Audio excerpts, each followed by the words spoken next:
បាទសួស្តីក្នុងការចូលមកកាន់ Channel បាទថ្ងៃនេះខ្ញុំមានអឺ Techno Spargo 2024មួយបាទនេះជាវីដេអូខ្ញុំ remote ជូនភ្ញៀវសូមជួយ Subscribe នៅ Channel របស់ខ្ញុំម្នាក់មួយដើម្បីទទួលបាននៅវីដេអូថ្មីៗបន្តទៀតបាទនេះជា Channel ហើយបើសិនជាត្រូវការតាក់ទងមកខ្ញុំអាចតាក់ទងថាខាងក្រោម link ទាំង3ខាងក្រោម Channel របស់ខ្ញុំអាចតាក់ទងតាម Telegram ក៏បានដែរបាទអរគុណច្រើនបាទឥឡូវយើងចូលមកក្នុង channel របស់យើងម្ដងទៀត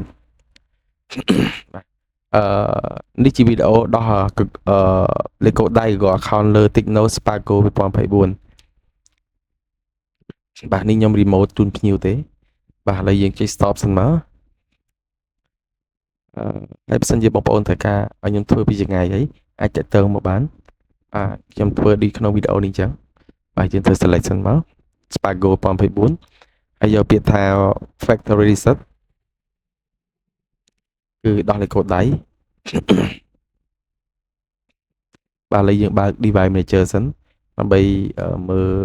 USB driver វាការដោះកូដដៃគឺសំខាន់ណាស់គឺលើ USB driver បើសិនជាអត់ចេះ USB driver ទេគឺពិបាកក្នុងការដោះលេខកូដដៃអត់ដឹងថា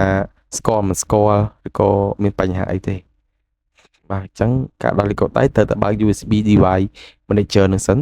ដើម្បីយើងតាមដានមើល driver វាបាទឥឡូវរំចាំតិច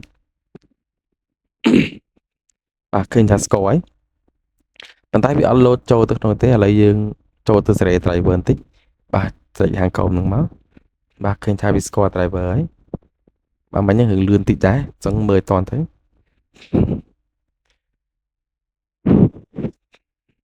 បាទឃើញថាអត់ជោគជ័យទេវាមានបញ្ហាត្រង់កន្លែង FTL 1 FTL 2បាទឥឡូវយើងដូរទីតាំងក្នុងការដោះបាទយើងចុច close សិនមកឥឡូវយើងធ្វើការឲ្យគាត់ដកដូចសិនហើយយើងធ្វើការ upload ទូរស័ព្ទសិនបាទខ្ញុំចូលទៅ remove drivers ចោលអស់សិន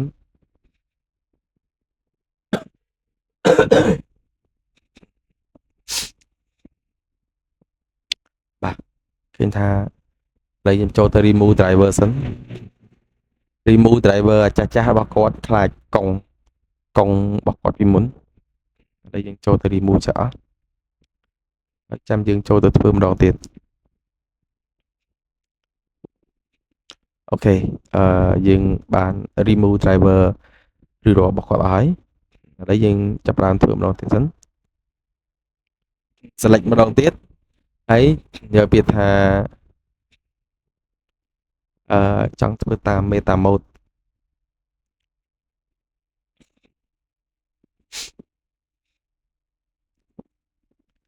បាទឥឡូវយើងចូលឲ្យ speed room វិញចូលកន្លែងពាក្យថា Techno ហើយ Spargo 2024បាទនៅខាងក្រោមគេហ្នឹងបាទហើយយកពាក្យថា format data បាទឥឡូវយើងឲ្យគាត់ធ្វើការ upload ម៉ាស៊ីនហើយច្បាច់ William Book ដកចូលម្ដងទៀតបាទ device manager driver យើងត្រូវតែបើកដាក់នៅមួយចំហៀងហ្នឹងដើម្បីយើងតាមដានមើលថាតើវាស្គាល់ driver ដែរអត់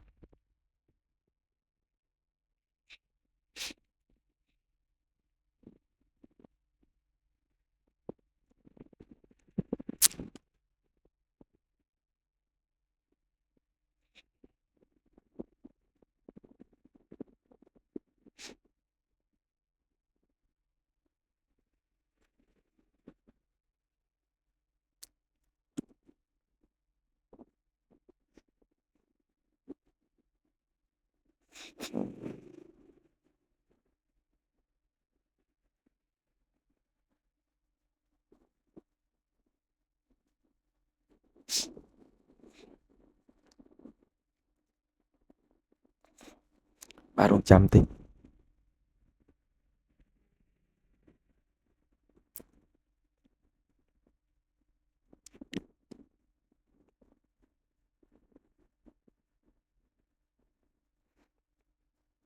បាទយើងរងចាំតិចសិនវាអត់ទាន់ស្គាល់ទេចាំតិចសិន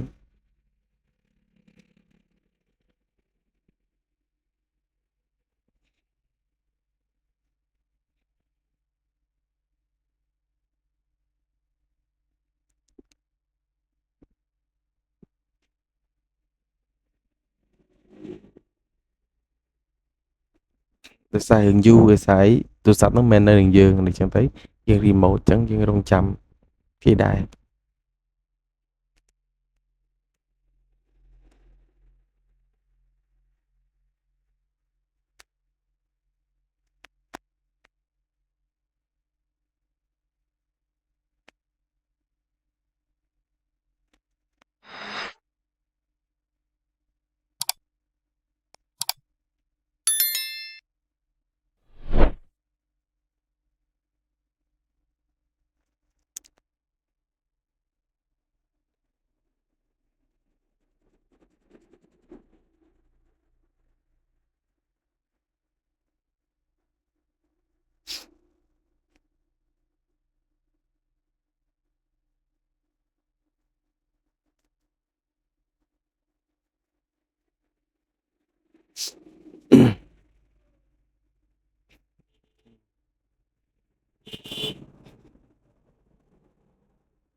បាទយូរបាយនិយាយទូរស័ព្ទហ្នឹងឆេះរលត់ទៅវិញអញ្ចឹងណាហើយប្រហែលជាគាត់ចាំឲ្យវារលត់ទៅវិញ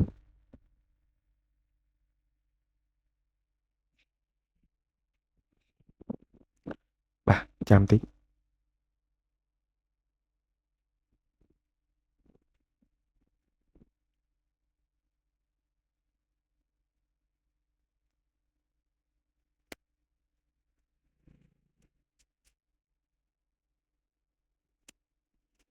បាទឃើញថាស្គាល់ driver ហើយស្គាល់ USB តែ driver អត់ទាន់ស្គាល់ហើយយើងចូលទៅស្រេតិចមកបាទប៉ុណ្ណឹងមកហើយ select OK មកបាទរកចាំតិចពីពួក install driver អូខេបាទហើយឲ្យគាត់ដកដូចម្ដងទៀតហើយឲ្យគាត់ច្បាច់ volume បូកដកចូលម្ដងវិញបាទធ្វើម្ដងទៀត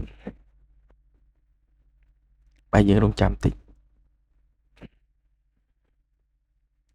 បាទសារនេះគឺជោគជ័យហើយមិញឯសារវាកុង driver គ្នាបានជាវាអត់ដើរ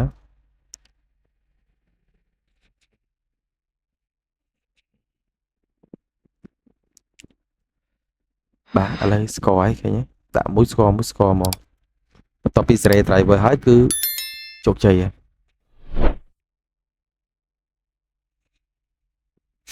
បាទរងចាំតិចបាទឃើញទេបន្ទាប់ពីសេរី driver ជូនគាត់ហើយ driver speed room គឺទទួលបានជោគជ័យហើយបើសិនជាចង់តាក់ទងមកខ្ញុំឯងអាចតាក់ទងតាម link ខាងក្រោមវីដេអូដូចក្បាលខាងលើអញ្ចឹងបាទអរគុណសម្រាប់ការទស្សនានៅវីដេអូបាទសូមជួយ Subscribe នៅ Channel របស់ខ្ញុំអ្នកមួយទទួលបានវីដេអូថ្មីៗបាទសូមអរគុណជំរាបលា